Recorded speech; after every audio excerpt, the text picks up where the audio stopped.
Bihar board से 2021 में जो भी स्टूडेंट बोर्ड परीक्षा देने जा रहे हैं उनके सामने कोविड-19 की वजह से एक सबसे महत्वपूर्ण जो डाउट अभी तक क्लियर नहीं हो पाया है वो ये है कि बिहार बोर्ड 2021 बोर्ड परीक्षा किस सिलेबस पे लेगा। क्या वो 2021 वाले सिलेबस पे लेगा या 2020 वाले पुराने सिलेबस में ही परीक्षा होगा, क्योंकि तमाम पेपर में तमाम तरह के खबर आजकल जैसे परीक्षा नज़दीक आ रहा है, क्योंकि जानते हैं आप इंटर की परीक्षा 1 फरवरी से बिहार बोर्ड अनाउंसमेंट कर चुका है और आपके क्लास 10th का 17 फरवरी से वैसे वैसे खबर को लेकर विद्यार्थियों में संदेह की स्थिति लगातार बढ़ती जा रही है कि एग्जाम सिलेबस आखिर में क्या है। ऐसे में हिंदुस्तान पेपर ने एक और खबर छापकर आपके परीक्षा के सिलेबस को लेकर सभी को संदेह की स्थिति में खड़ा कर दिया कि वास्तव में जो हिंदुस्तान पेपर ने खबर छापा है इस पैटर्न पे परीक्षा होगा या पुराने वाले पैटर्न पे परीक्षा होगा। तो आज के इस वीडियो में हम लोग जो खबर बहुत ज्यादा वायरल हो रहा है उसको देखेंगे कि उस खबर क्या है, साथ ही साथ ये भी समझ लेंगे कि इस खबर की सच्चाई क्या है, क्या वास्तव में खबर सही है, इस पे विश्वास करके आपको इस हिसाब से अपनी तैयारी करनी चाहिए या नहीं। स्वागत है आप सभी का आपके अपने YouTube परिवार AR करियर पॉइंट में।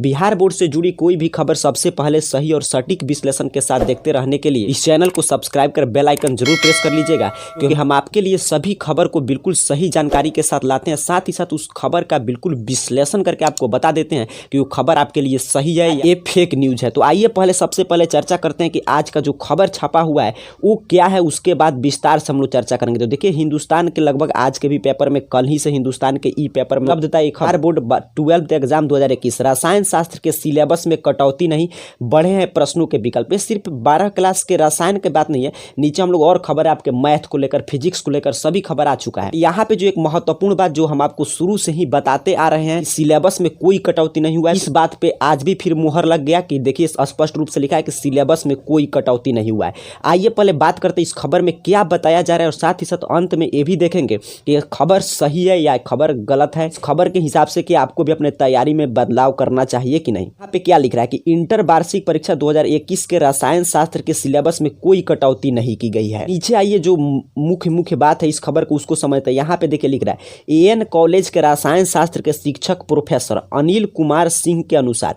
बिहार बोर्ड ने रसायन शास्त्र में वस्तुनिष्ठ लघु उत्तरीय और दीर्घ उत्तरीय प्रश्नों के विकल्प की संख्या बढ़ा दी है। प्रोफेसर सिंह की माने तो हर सेक्शन में लगभग 2 गुने प्रश्न पूछे जाएंगे, इसके उत्तर देने में छात्रों को आसानी होगी। हिंदुस्तान कार्यालय में आयोजित इंटर परीक्षा की टेली काउंसलिंग में प्रोफेसर अनिल कुमार सिंह ने परीक्षार्थियों को टिप्स देते हुए यह जानकारी दी। काउंसलिंग के दौरान बार बार सिलेबस की कटौती संबंधित सवाल पूछ रहे थे। इस पर प्रोफेसर अनिल ने कहा कि बिहार बोर्ड ने सिलेबस में कोई कटौती नहीं की है और ये बात हम आपको शुरू से ही बताते आ रहे हैं कि कोई कटौती नहीं हुआ है। बिहार बोर्ड के सिलेबस में हर चैप्टर से प्रश्न पूछे जाएंगे। चूंकि इस बार प्रश्नों की संख्या अधिक होगी तो आपने जो भी चैप्टर पढ़ा है उसे आपको उत्तर देने में कोई परेशानी नहीं होगी, प्रश्न छूटने वाली दिक्कत नहीं है। हर चैप्टर से वस्तुनिष्ठ लघु और दीर्घ उत्तरीय प्रश्न पूछे जाएंगे। उन्होंने बताया कि वस्तुनिष्ठ प्रश्न 70, लघु उत्तरीय 20 और दीर्घ उत्तरीय 6 प्रश्न पूछे जाएंगे। कुल प्रश्नों की संख्या 96 हो सकती है, इसमें से छात्रों को 48 प्रश्नों का जवाब देना होगा। पूर्ण जो यहाँ से आगे बढ़ते हैं और जो खबर है उस पर चर्चा करते हैं, ये सब तो आपको तैयारी के टिप्स हैं, इसको भी आप रोक कर पढ़ सकते हैं। बट आगे देखिए जो महत्वपूर्ण बात छपा है यहाँ पे देखिए, यहाँ पे लिख रहा है प्रोफेसर अनिल कुमार सिंह के अनुसार ऐसा रहेगा पैटर्न। कुल अंक 100 सैद्धांतिक परीक्षा अर्थात कि आपका जानते हैं केमिस्ट्री का 100 नंबर का पेपर होगा जिसमें आपको लिखित परीक्षा होगा 70 अंक और प्रैक्टिकल जो पुराना वाला पैटर्न है वही चल रहा है 30 अंक का। ये सिर्फ केमिस्ट्री की बात नहीं हो रहा है, आपके सभी सब्जेक्ट के हम लोग देखेंगे। ये तो मैं कुछ उदाहरण देकर आपको सिर्फ समझाना हूँ कि खबर सही है या गलत। पर देखिए कि अनिल कुमार सिंह के अनुसार क्या बता रहे हैं कि कुल प्रश्न आपको ऑब्जेक्टिव रहेगा 70 जिसमें से आपको 35 का जवाब देना होगा और लघु उत्तरीय प्रश्न रहेगा 20 आपको 10 का जवाब देना होगा और दीर्घ उत्तरीय प्रश्न रहेगा 6 जिसमें से आपको 3 का आंसर देना होगा। और यहाँ पे बता रहे हैं कि कौन कौन चैप्टर महत्वपूर्ण है।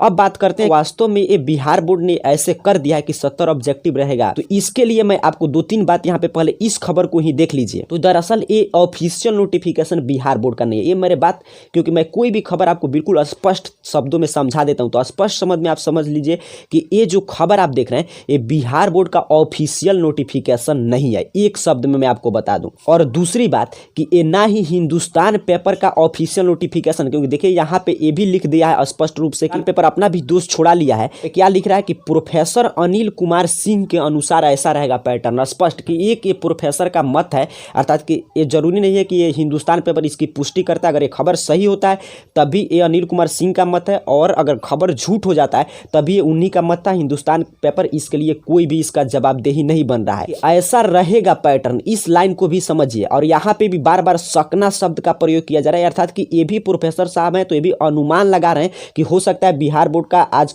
जो आने वाले बोर्ड परीक्षा तो इसी पैटर्न पे रहे और ऑब्जेक्टिव प्रश्न ज्यादा बढ़ा दिया जाए, अर्थात कि 70 कर दिया जाए। बात करते इस खबर पे आपको भरोसा करना चाहिए कि नहीं, तो यहाँ पे 2-3 बात आप समझ लीजिए। इस खबर से कोई ज्यादा आपके पढ़ाई पे प्रभाव पड़ने नहीं जा रहा है, क्योंकि भले ही 70 ऑब्जेक्टिव रहेगा, लेकिन जैसे आपको 35 पहले जवाब देना था तो वैसे अभी भी 35 ही आपको जवाब देना है। जैसे पहले आपको 10 लघु उत्तरीय प्रश्न लिखना पड़ता था, 3 दीर्घ उत्तरीय प्रश्न, सेम पैटर्न वही है। बट ये सिर्फ एक प्रोफेसर जी का मत है कि हाँ ऐसा पैटर्न में ऑब्जेक्टिव प्रश्न बढ़ाया गया है, और इसको लेकर बिहार बोर्ड ने कोई भी ऑफिशियल नोटिफिकेशन जारी किया है, इसको लेकर स्पष्ट रूप से समझिए। और ये भी ऑफिशियल नोटिफिकेशन के तौर पे भले आपके सामने प्रेजेंट किया जा रहा है, बट ऑफिशियल नोटिफिकेशन नहीं है। ये हर साल हिंदुस्तान पेपर या सभी पेपर परीक्षा के समय आयोजित करते हैं, कुछ प्रोफेसर को रखते हैं और आप लोग अपना सवाल पूछ सकते हैं। तो उसमें बताया गया मात्र एक खबर है। बिहार बोर्ड का जो ऑफिशियल स्थिति है उसको भी यहाँ पे ध्यान से समझ लीजिएगा।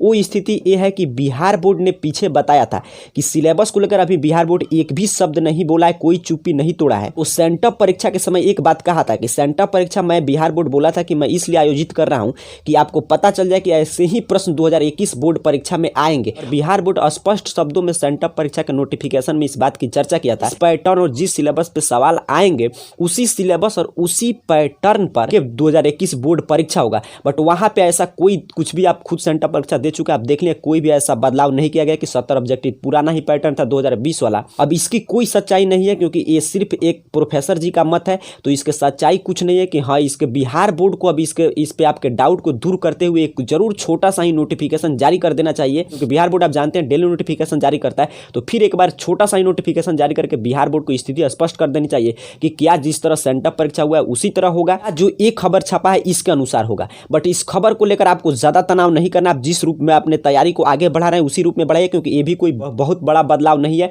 सिलेबस में कोई कटौती नहीं हुआ है। तो 70 ऑब्जेक्टिव आएगा तभी आपको वही चैप्टर जिस रूप में आप पढ़े उसी रूप में जाना है आपको पढ़कर, क्योंकि आपको 35 ही जवाब देना है। कम आता है जैसे सेंटअप परीक्षा में आएगा तभी आपको वैसे ही लिखना है। को लेकर ज्यादा संदेह की स्थिति में नहीं रहे। हमारा उद्देश्य एक ही, आपको इस बात को समझाना कि आपका परीक्षा नजदीक है, तो इन सभी खबरों को इग्नोर करते हुए बस अपने पढ़ाई पे फोकस करें। फिर जैसे ही कोई ऑफिशियल नोटिफिकेशन जारी होगा उसके साथ हम आपके साथ जरूर चर्चा करेंगे। तब तक के लिए आप सभी को बहुत बहुत धन्यवाद।